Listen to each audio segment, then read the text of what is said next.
This is Litlington in Cambridgeshire. On the face of it, it's a quintessential English village. You see the medieval church over there, and right behind the camera, over here, there's the post office and village store, and round this corner here, the village pub. I think I know a few people who'll be interested in that.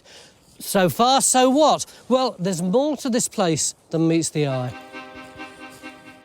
Because the people of Litlington believe their village may hide one of the best-kept Roman secrets in Britain. And with good reason.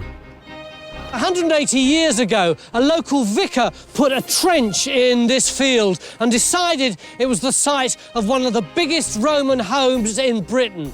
But not only that, another dig about the same time claimed to have found a beautiful walled Roman cemetery a few hundred yards away, probably part of the same complex. So you've got this massive villa, an elaborate cemetery. This stuff ought to be in the history books. Only problem is, nearly all the records have been lost. I think it's time we spent 3 days putting Roman Litlington back on the map, don't you?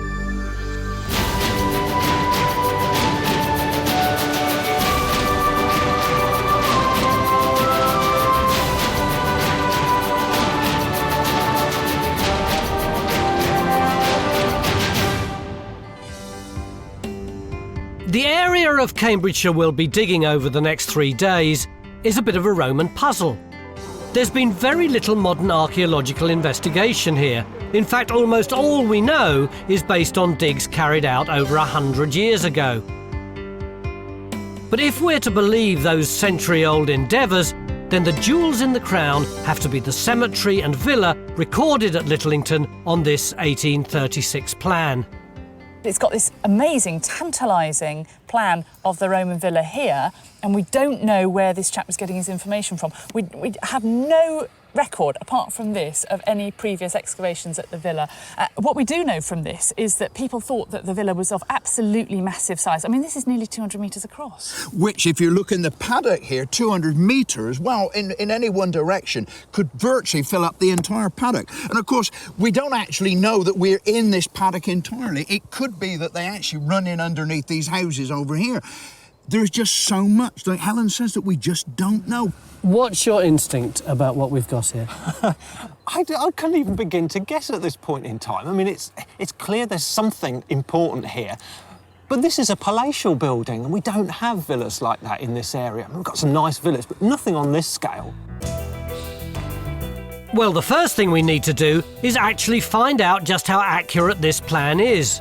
Because if it's correct, then we could be looking at one of the biggest villas ever discovered in Britain.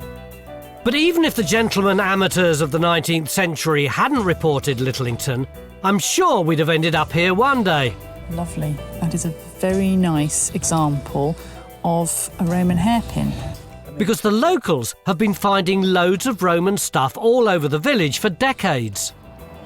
So that's huge Roman tile. I mean, look at it. That's got to be part of a Roman floor. Got to be.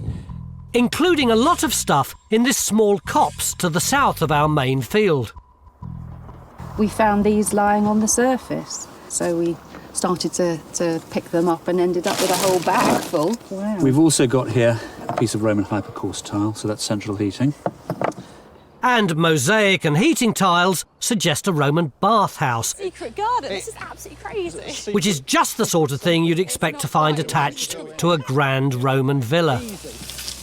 I'm glad you're showing us a way in. Yeah, Can you show us a way out again as well? So while we wait for a geophys target in the main field, we're going to have a quick rummage in the copse to see how it fits into our Roman story.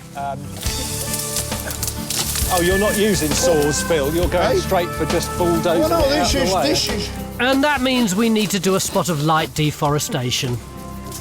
That's better, isn't it? Where do you want to put it, though? I don't...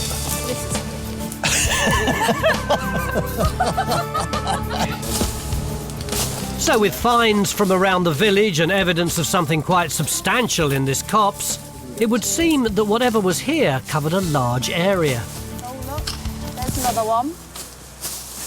Oh, Tessera. Tessera, Hannah. Yeah. There's another one here. It's obviously part of a Roman pavement. I mean, whether it's in situ or whether it's just been dumped in here, there's the sort of $1 million question. And a villa is the sort of archaeological target that should positively scream its presence on the geophys results. Oh boy. Well, we're not seeing a villa in that data. We're not seeing anything like the responses that we should be getting. Oh dear. Well, that's not the sort of response I was expecting. But there's a chance we've asked him to geophys the wrong part of the field. Because, as Stuart and Helen are discovering, the antiquarian map may not be as reliable as we first hoped. There are bits of this map which actually look fine in relation to the later mapping, and there are bits which look completely wrong. Right. It's like a half-right map is this at the moment. When you get further south here towards this road junction, this is where it starts to go a bit wayward, because that's quite some distance from the modern south end of the village. This map is from just one of many digs carried out here by antiquarians, vicars, doctors and the like, who were the predecessors of today's archaeologists. But although their intentions were honourable, their record-keeping could be somewhat poor. Now, in 1913, the Cambridge Antiquarian Society comes to Litlington to visit Mr. McLaren at Manor Farm because he's found a bit of a villa, and they view the excavations and they have tea in the garden. It all sounds lovely. Do we have the report? Not yet, and in fact I think we may never find one because they don't seem to have been terribly impressed at what they found. They said although there was an extensive building, there were only foundations left and finds were only really pottery. It seems crazy to me that we've got all these late 19th, early 20th century references to this site, but really no tangible written evidence. What are we going to do? Well, I think we've just got to keep digging through all the references and see if there's something buried somewhere in a library we can come up with. Although 1914 is not a great time to be embarking on post-excavation analyses, and I think that report may never come to light. So we still haven't got a target for our first trench in the main field. Phil, Raksha, what have you got down in the woods? But our scratching around in the copse has just produced some lovely Roman archaeology. There's just enough here to indicate that we do have a floor and that's where they come from. Good grief. This really is a cracking little discovery, although it's much too early to say what kind of building this stretch of paving belongs to. In the meantime, there's still the small matter of the main field, where, according to the antiquarian map, there should be a massive, positively palatial villa. We've done a really big chunk, both magnetically, all over this field and in the paddock on that side, and magnetically we're seeing old ditches that are visible on the tithe map. Can you see anything else there that might be a Roman villa? Nothing. If there was a major villa where we've surveyed, I'm sure we'd see it. So what are we going to do, just keep geophysing the rest of the field? Yeah, I think we keep looking. This is getting so frustrating. Normally by now we've put in at least one trench, but it's lunchtime day one and all we've done is fertled around in that copse. We can't start digging because we haven't got any clear targets. Help. This is Litlington in Cambridgeshire, and this morning in this field I was offered not just a Roman villa, but a palatial Roman villa, 300 foot by 500 foot. And the big news is we can't find it. See that geophys? There's nothing there at all except these odd trackway things. We can't even put in a trench because we haven't got any targets. Where's my villa? Look, we're doing pretty well. We've got stuff over there in the copse, we've got a tessellated pavement there, but I will admit we haven't so far got a massive villa in this part of the field. So what do we do? We're not going to give up. Instead of going for the digital method, though, we're going to try the analogue method and actually trust to the maps and see what they come up with. What does he mean by the analogue method? I don't know, but he's looking at me when he's saying it. Okay. At the moment, the only real evidence we've got that ever was a villa in this field is this one plan that was made in the early 19th century showing what looks like a courtyard villa. So what we're looking at, if we accept this as it is, and we don't know how reliable it is, that there is a rectangular villa-type structure extending down towards that copse, under those houses up there and back up, if we take that as gospel. And it's the only thing we've got at the moment which actually says there might be a villa in this field.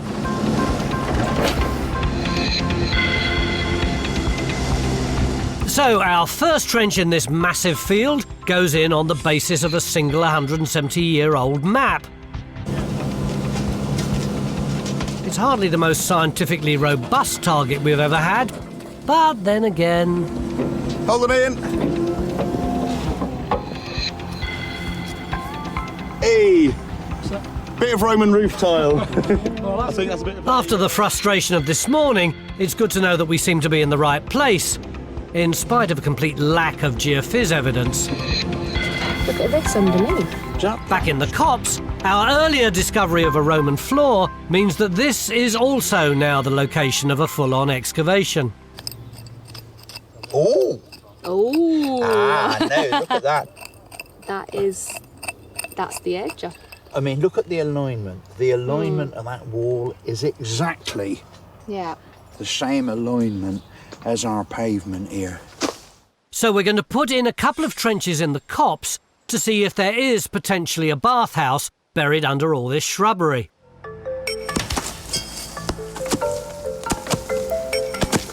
There is actually a sort of linear comes through on the geophysics at a funny angle there, Ian.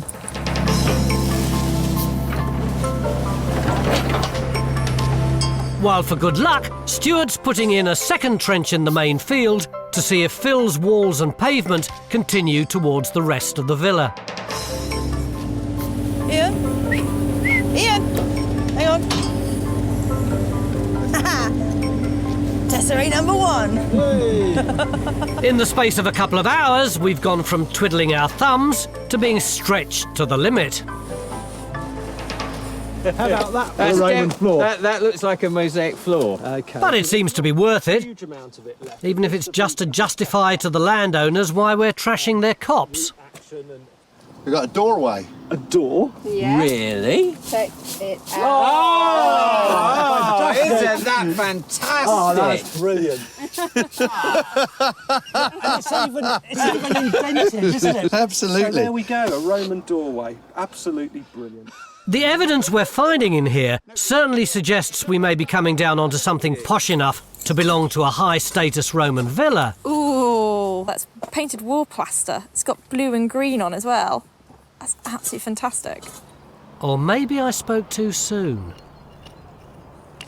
Just after lunch, we put a trench in over here, even though we couldn't see anything in the geophys, because Stuart had worked out that this, on the 19th century drawing, is where the villa should be. So we thought, well, we'd dig it and see if the antiquarians were right. Although, Matt, I can't quite see a villa there. That's because there isn't a villa in there. In fact, there's not even the remnants of a villa anywhere nearby here. So what's this recess here? Well, what we've got here is what the geophysics showed, which was a great big linear coming all the way through, back up there. There's a parallel one just beyond the edge of the trench there, and we've also got another ditch coming straight across it that way. Just a minute. Isn't that Roman tile? That is Roman tile, and we've got a couple of bits of Roman pottery. So? But it doesn't tell us there was a villa here. I mean, look at it. It's broken, it's rounded. It could have been dragged from a very long way away by the plough. It could have come from anywhere. It tells us there's a Roman building in the vicinity. It doesn't tell us anything about what's going on in this trench. The only recognisable archaeology in this trench is a medieval trackway. There's absolutely no trace of anything structural slap bang in the middle of where we expected to find our record-breaking villa. Frankly, this is a bit of a disaster. It may only be the afternoon of day one, but I feel I need to have some serious words with our site director. I'm going to ask Ben the question that no one else seems to have the bottle to ask you. Suppose there isn't a villa here at all? I think we've definitely got a villa. I mean, you don't get that amount of building material, you don't get the tessellated pavement, the wall plaster, all these finds without there being a villa here. There must be a villa here. What about the one tangible piece of evidence we've got, the copse? What's going on there? Clearly an important building, or part of a building. I mean, have a look at this. I mean, we could be talking about a bathhouse, for example, typically a bit peripheral or you know, towards the edge of the area because of the fire risk. Could it be that it's one of the reception rooms? Nice mosaic in there. Could it be even one of the main living spaces? We haven't got quite enough to go on. It might then acquire... Well, Ben's big, shiny, graphic imaginings are all well and good. but they're quite a leap from the reality of the site that so far produced quite a lot of nothing.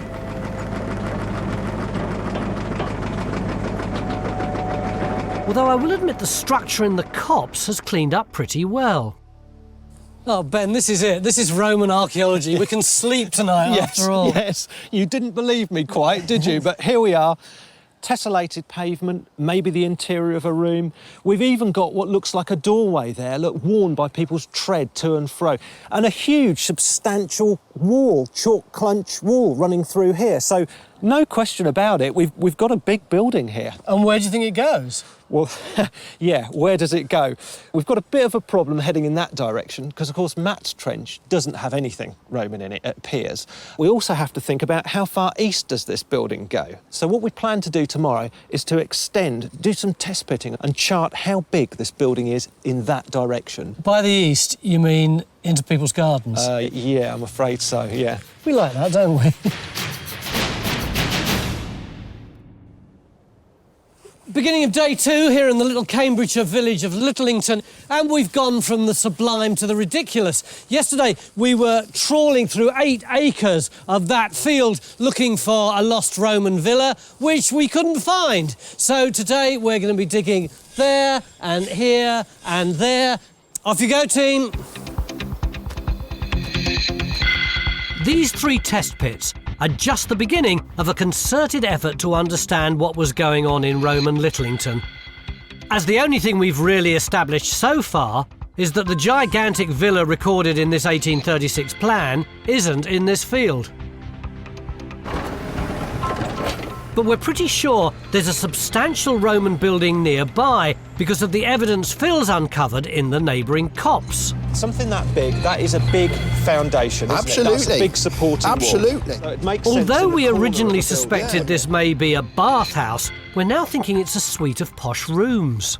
We've placed our trench on the vital intersection of 2 ranges of one building. We've got, where that tessellated pavement is with the brush on, is a corridor running through there with rooms leading off from there. And you would come down the corridor, you would turn a corner into this wing, and you could go down this corridor, and you would then lead off into rooms where Faye is. So, theoretically, I could walk down this corridor here, open the door, and there I am in Faye's posh room. Absolutely, and they really are posh too, because she's got painted wall plaster that show that they are really the top range rooms of the building.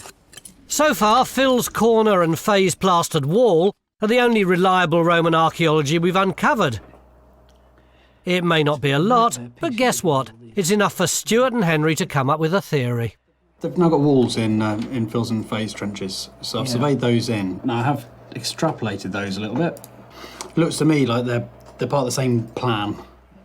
They suspect the antiquarians who made this plan did see a massive villa, they just happened to draw it in the wrong place. The alignment of that, actually, that's the copse you've got in there, and the alignment of the things you've got there are the same. Yeah. They're going on that same axis. So whether these are related to different building to that, or whether that's a misunderstanding of the antiquarians and really that building was down there, it's all a bit up in the air at the moment. If Stuart's right and the villa is further south, that would explain why bits of tiled floor were found under these barns 20 years ago. Then again, if the antiquarians got the position of the villa wrong, they may also have got its size wrong. And that's why the back garden test pits are so important. Nothing Roman at all. So how much further before you give up and say, well, that's it? From this level that I'm on now, I would say another foot maybe or so. Yeah, then you give up. Right. Then I'd give up, yeah. Because if we dig enough holes, we should find the true size and location of the building that's produced so much Roman archaeology over the years. So do you think that's a bit of wall you found there, then? Well, I think we're definitely down to some kind of Roman layer. It's vital we uncover as much information as we can, because the antiquarians left virtually no written records about their digs. And yet, surprisingly, many of their finds have survived. You come up here and come and see the dead Roman. You not move back, let the other children come forward and come see the dead Roman in the box. And thanks to the Antiquities Museum in Cambridge, many of them have been given a day trip back to where they were found. But I bet you'd quite like to drink wine out of something like this. That's a little Young, aren't they? wine. Well, I don't know. No, you have water in it as well. I'm sure they'd have started off early. So that's a little wine drinking cup. Have you ever seen anybody grinding up food in the kitchen? Yeah, that's for grinding food. So that was once a Roman lady's bowl in the kitchen. She had to stand there and grind her food up. Maybe it broke one day and she chucked it out. This collection of pottery is recorded as coming from the Villa and Grand Roman Cemetery at Litlington. And it would appear from these finds that the history of the cemetery, known locally as Heaven's Walls, and the villa are intimately linked. So we're going to try and find the location of Heaven's Walls. And unfortunately, that means using the map that's already caused us all sorts of trouble. The plan also shows a cemetery area. There are lots of really juicy cemetery finds. There were pots, there were objects, all sort of things, even suggestions that something might here be a tomb. So I would suggest that we start at the edge of those back gardens there and do a swathe of geophysics, something like that, between the stubble field and into the ploughed field. That looks about 3 days' work on its own. So Geophys trudge off to another massive field to look for another missing antiquarian site. I'm getting a feeling of déjà vu here. This is where Raksha's doing. Hiya. Hello. Hello. How's it going? Enjoying my tea break. I can see you're really snowed under, aren't you? Back up on the main site, our first test pits have had mixed results. We've basically found nothing of note in 2 of the gardens, but Rakshas's trench has produced something. So we've got this, which looks kind of convincing. Very abraded bit of tessera and plaster. This mix of scrappy bits of plaster and chalk suggests demolition of a nearby Roman building. If I was feeling optimistic, I would say that we're slowly closing in on our target. And that can mean only one thing. Raksha and our diggers moving into new gardens to continue the search for the villa. Should we do it together? No. No? OK.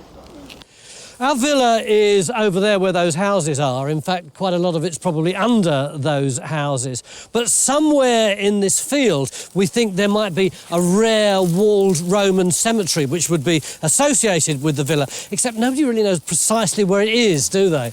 Well, I think we do now. Oh, there was triumph in that tone. Why? Well, we've done the magnetic survey, and look, Ben's got the results here. This ditch here turns through a right angle. And I just wonder whether that could be the boundary of the cemetery. Where would you want to put in a trench? Well, look at the results in detail. This is the ditch I'm talking about, and I'd like to put a trench across that ditch and taking in one of the anomalies inside to see whether we've got a sort of pit or maybe even a grave cut.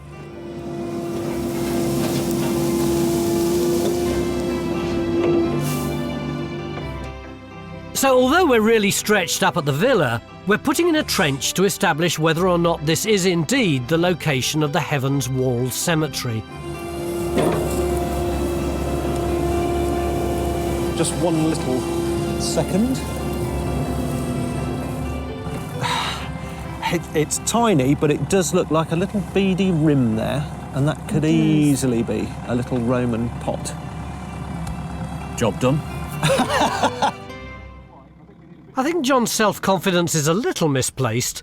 We've still got a long way to go to match the quality of the antiquarian finds from the cemetery, because none of them were damaged by later industrial ploughing. Here we've got a very early piece of Samian ware, made in Gaul. It's right from the early part of the Roman occupation. Very unusual to find that complete, but I can see that being used as the lid to a cremation urn, which they very often were. These are probably grave goods too, for libations or food for a grave. Then we've got this Samian cup, which is probably a grave good holding wine or liquid or something for the deceased. They really are in very good condition, those vessels, aren't they? They're exceptionally good, and just imagine if we'd been able to excavate this site ourselves 200 years ago. This is probably the sort of material we'd have found. Unfortunately, We can only dream of making such discoveries. But back in the copse, there's been a breakthrough, and Phil now thinks he is digging a bathhouse. But now we got down here, we've got this concrete type block in here. Now this is, well, I'm sure it's in situ. It's not a piece of loose debris. I'm wondering, because it's in a hole, whether I'm in one of the pools of a bathhouse. Well, let me hop in here. So I mean, you're close to the sort of, a mosaic floor behind you, which is, what you'd expect near to that sort of structure within a villa. And you've got, it's definitely sort of, say brick stroke tile. So what you're trying to say is, I think you are right, Phil. I think you do have a bathhouse. You might be right, absolutely. Let's hope so. Even if this is a bathhouse, it would still suggest that there's a fairly posh home or villa nearby.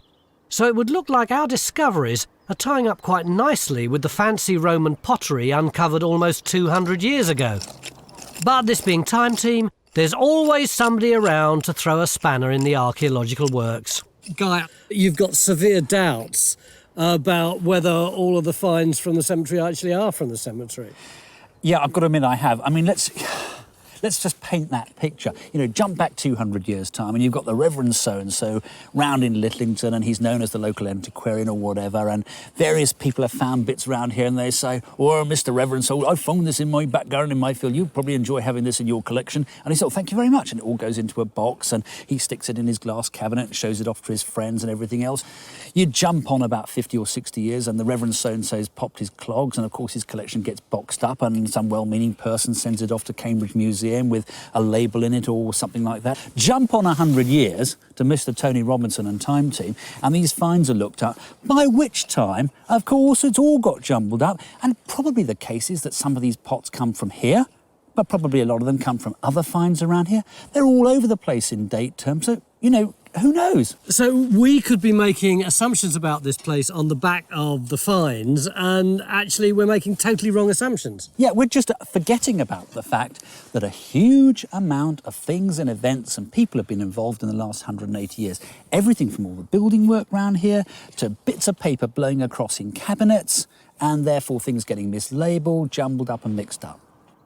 So maybe antiquarian enthusiasm has clouded our knowledge of this site. "Oh, Governor, I found this pot in my back garden. Why don't you have that in your collection?" And his wife says, "Oh, I've got one too." That's right. Yeah. And even without the dodgy accents, we shouldn't rely too much on that antiquarian evidence. The pit is there. Yeah.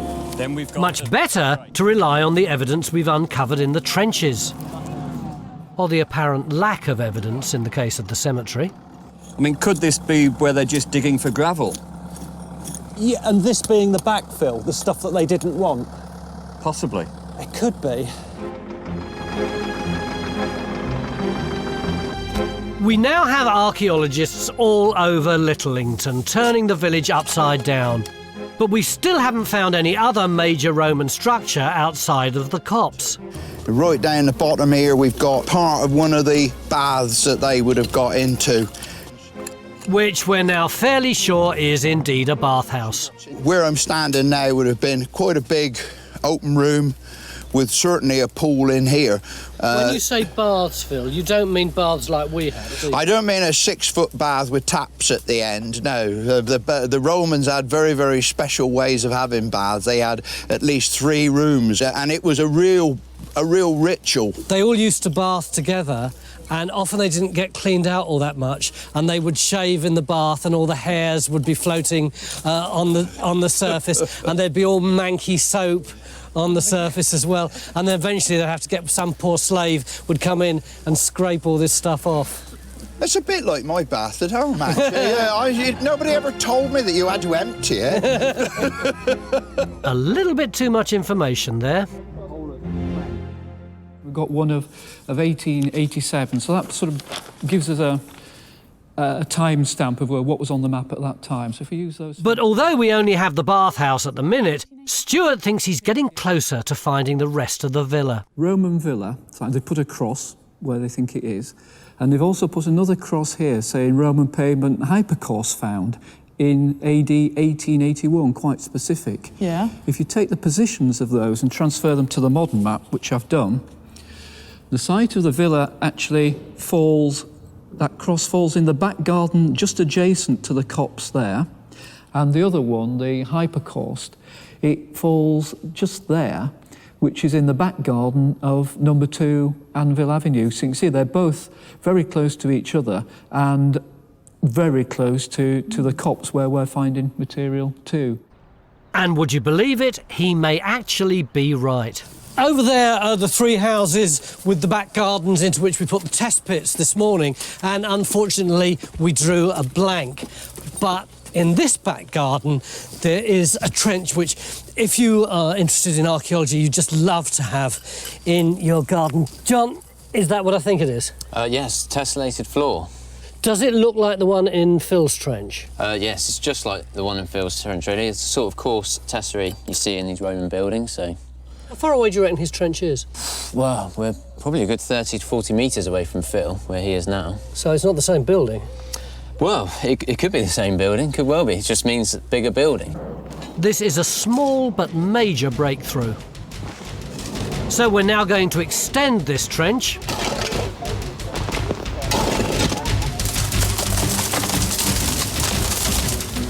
but not half as much as we're going to extend our investigation in the copse. Oh, get him in. And that means weeding on an industrial scale.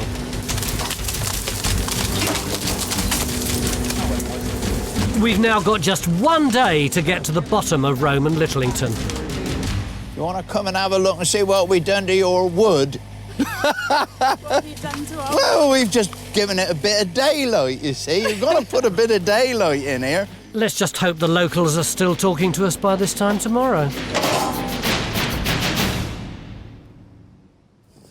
Beginning of day 3 here on this baffling site at Litlington in Cambridgeshire, where we're looking for a Roman villa, which we can't find, and a Roman cemetery, which we can't find either. And the one tangible piece of archaeology we've got seems to have changed character 3 times over the last 36 hours. And it's not that I want to add any more tension to the mix, it's just that in 7 hours' time, I've got to explain the whole site to the entire village. And frankly, at the moment, I wouldn't even know where to start.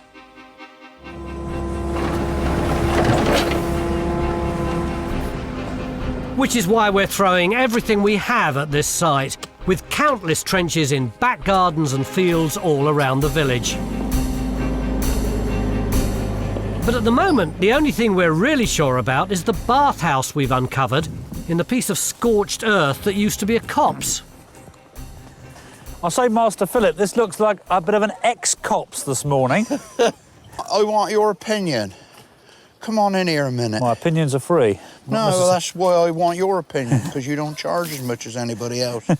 Now, look, through here, you've got more of this almost fired clay. We've been calling that the bath. It's in a hypercaust, is it?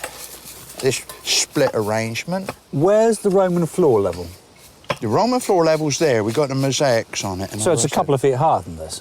Oh, yeah. Well, you can see where the floor is. So that might be the original floor surface on a hypercaust that's fallen through. Could that be? I don't know. I'm asking you. At the moment, Phil suspects that at some point, the original floor of this building, which may or may not have been a plunge pool, had a hypercaust, a heated floor system built on top of it. So far, so good. There obviously has got to be a hypercaust. Logically, there's got to be a hypercaust in here somewhere. Only if it is a bathhouse. And we don't absolutely know that for certain, do we? Oh, dear. It might be. But Tony's going to love this when we change our opinions yet again. He knew we would.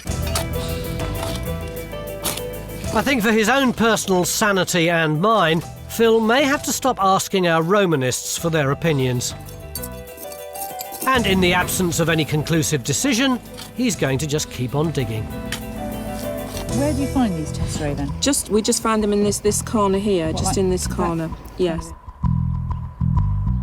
We've also continued to put test pits in gardens that produced Roman finds. Is this mostly Roman that's coming up, would you say? It looks like there's another piece of tesserae. Oh, yes, brilliant. Right there. Oh, fantastic. And this game of archaeological battleships is beginning to give us a rough idea of how big an area a Roman building could have covered here. But the thing is, if they saw such a massive villa in that area, why can't we find it? And it doesn't really tie up with the grand plan the antiquarians drew. It makes you wonder if they found a massive villa, or they found a bit of Roman stuff here, and a bit of Roman stuff there, and a bit of Roman stuff there, and started to make a villa out of not very much. Yeah, there's still Roman, bits of Roman stuff coming out of there. I just had a piece of tile out of it. And if dealing with one antiquarian site wasn't enough, there's the small matter of the walled cemetery that we suspect may be associated with our Roman building. Jackie, can I come in? Yeah, sure, come down the steps. What is it you've got? Well, we know that in this field, this cemetery was discovered in about 1820 by gravel quarry diggers. And they found the cemetery, the antiquarians came in, they dug out what they wanted, and they carried on digging gravel out of here for quite some time. And then they would have backfilled everything the holes they'd left behind. And I was getting really despondent yesterday because we weren't finding any bits of material at all. And fantastically this morning, at about this level here, I turned up a whole load of human bone. Oh, fantastic. We've got bits of femur and bits of tibia from the leg bones. And even better, we had a piece of pottery turnip which has been dated at late Iron Age, early Romano-British. So you're sure they're Roman bones? Yeah, this is what they left behind of the material from the cemetery that they didn't want to take away. John, looks like you were right. There's a cemetery here after all. Yeah, we knew it was here. It had to be on the basis of our results. Don't crow. No. What we've done this morning is expand our survey back in this field. Now, you remember yesterday we had this ditch that turned through a right angle. Now you can see it extending, and it's starting to form a really big enclosure. You can actually see some detail. Now, look at that point there. Have we got a little square enclosure with a pit inside and a circular wall beyond?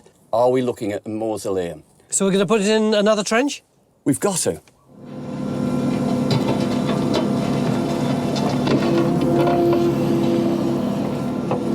So we're putting in one final trench over John's potential mausoleum, as it would be fantastic to establish that at least one Roman tomb has survived the 18th century gravel quarrying. This looks pretty solid. Here's the wall. That's solid, it's coming down. Solid, solid. I think that might be the base of something. So it would seem that we may have at last uncovered some solid evidence of the Roman cemetery. And with only a few hours to go, it looks like we may have finally got a handle on this blasted villa. Oh, you got your floor surface here. Really? Yeah. Look in that corner. See how much more solid that is? Oh, yeah. It looks like Ben's test pit strategy is at last paying off.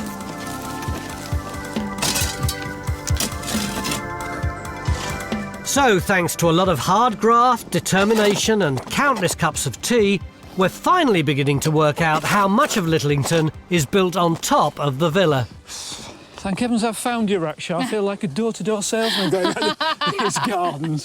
What have you got then? Oh, Stu, I've persevered for 2 days now. This is the third garden I've been in. Yeah. This is the third test pit I've done. And I've actually come up with the goods. Oh, wow. What have you got? I found this amazing robbed-out wall, right. which is exactly what we were looking for. And this is definitely in situ, and you're confident it's a Roman period wall? Yes, we've had lots and lots of Roman finds coming out of here. That is so nice, because this is your test pit in here. Yeah. The blue dots and walls are where we've actually got good Roman buildings still sitting in their original position in the ground. The orange zones are where we've got spreads of demolition rubble showing there are walls and things nearby. Now that actually starts to make sense. If you take a corridor villa with two wings, and this is one that's not that far from here really, and if you put it over here, it fits quite nicely with stuff in situ there, stuff in situ here, corridor going across that way, oriented to the south, which is exactly what you would expect. I think you deserve an ice cream for your perseverance, you know. So with more pieces of the jigsaw falling into place, we can begin to put some of Litlington back together again. That's going to go... Oh, is that going to carry on? Yes, it is, look. Although it may take some bits longer to recover. Bless them, when they dug it in the 20th century, the early 20th century, they just smashed their way through it. Jackie? Hello? Can you come over here for a sec? Back down at the cemetery, it now looks like the antiquarians and gravellers didn't completely destroy the Roman burial ground. Oh, what timing. Well, even I can tell that's a human skull there. Yeah. There was also, in there... Ah. That. Yes, that looks awfully like a coffin now, doesn't it? Yes. Yeah. This is intact, in situ. It's not redeposited. This is where the guy went in. We've got somebody laid on their left side, facing that direction. With Matt's trench confirming the presence of the mausoleum shown in John's Geophys, it's probably safe to suggest at least 1 or 2 other graves may also survive beneath this field. I think we can safely call that a result. Have you got any ideas what it could be?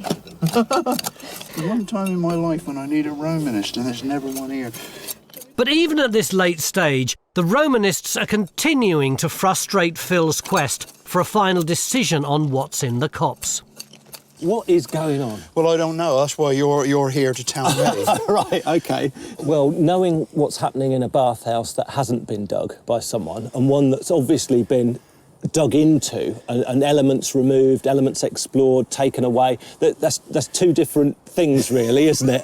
It is a bit of a blow to the stomach, though. I mean, we've shifted a lot of muck today, and we've worked hard. And at the end of the day, to turn round after all that graft and say we haven't got the foggiest idea, that's a bitter pill to swallow. I don't think we're saying we haven't got the foggiest idea. Well, that's what you were saying to me, isn't it? What is it? I'm saying then? it in what is it more then? words. What is it then? The fact is, no one knew what was here until 3 days ago. No one knew, and no one had made a proper record And now of it. you're saying we still don't know. No, we've made a proper document. No, I'm not saying that.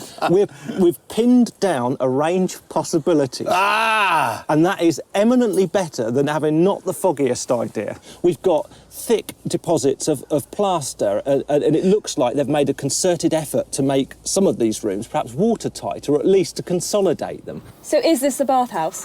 Yes. Well, there we go then. I'm happy with that. So, possibly with a gun to his head, Ben's finally decided that this is a bathhouse.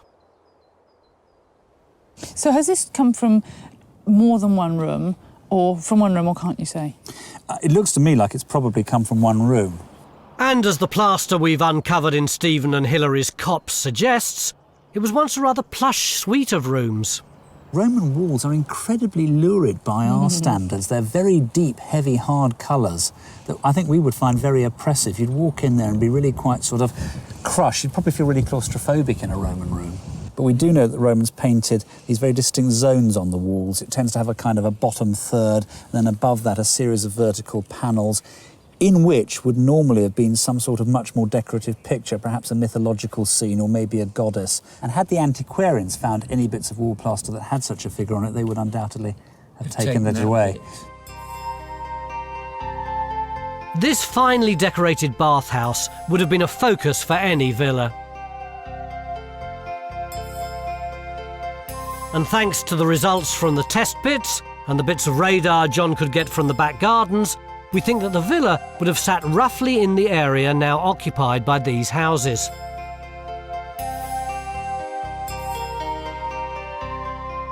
But truthfully, that's about it. We can't really say what the villa looked like or what its relationship is to the cemetery we've discovered. And yet most of us feel we've still learned more about Roman Litlington in 3 days than all the previous antiquarian excavations. We've got now a fantastic record. For the first time, where these walls actually are. For the first time, not just a rumour of a bathhouse and a couple of lines in a scrappy document. We've actually pinned down where the walls are, on what alignment they are. Nevertheless, goose, wild and chase are words which spring to my mind, although not necessarily in that order. I will admit there have been certain difficulties with pinning this one down. But that's partly the fault of following this antiquarian stuff. But importantly, we've been trying to tread in their steps. Just what is it that they saw? And I think we're now getting to grips with that. We're starting to see it properly as they saw it. They left no documents. You see, well, almost everyone thinks we've done better. I just can't get over this. We're all so smug and self-satisfied. There's nothing worse than a gang of modern-day self-righteous archaeologists banging on about the Beelzebubs sent down from Hades who dug up and destroyed these sites a couple of hundred years ago. Along we come, these saints, the sun glazing on us from Apollo. We're so wonderful and perfect. What's going to happen in a couple of hundred years' time is that people are going to be looking at the kind of records we're churning out. GPS with what satellite? What, the one that burnt up in the atmosphere 150 years ago that we can no longer possibly calibrate? Oh, it's all recorded on this nice little bit of plastic. Oh, well, we haven't had a drive for one of those for the last 2 centuries. At least with the antiquarians, you can read the words they wrote. What, and you don't think we're going to generate a documentary record that's more impressive than this? I'm sorry, that's not in 200 years' time. That shows a complete lack of faith. We yes, have got... Much as I'd love to listen to this mature discussion for the next few hours, at all, because we could have just had that and a blazing 3-dimensional multicoloured hologram. I've got an appointment with a few of the locals. Or maybe more than a few, who are now keen to know what we've done with Litlington's villa. It is the whole village, isn't it? I said the whole village. I thought they were joking. Welcome, welcome. Can you see the robust Roman walls, which... No. You can't see them? No. So you may think that the great villa of Litlington doesn't exist. But we'd like to show you something else. Come over this way. It's been a frustrating and at times an infuriating 3 days here, but at least the people of Litlington now know what was going on here almost 2,000 years ago. We do know that in parts of this building there were some really expensive floors. We've found not... And in spite of some people's misgivings, I have to say, this site proves the benefits of digging into the past. You do have a villa, we believe it's under there, and you have a bathhouse which hopefully generations of children will be able to visit and learn more about the Romans from. So, thanks ever so much for coming, and we had a good time. I hope you did too. Thank you. To ensure you catch all the latest updates, please do subscribe to this channel, follow us on social media, and sign up to our newsletter and join us on Patreon.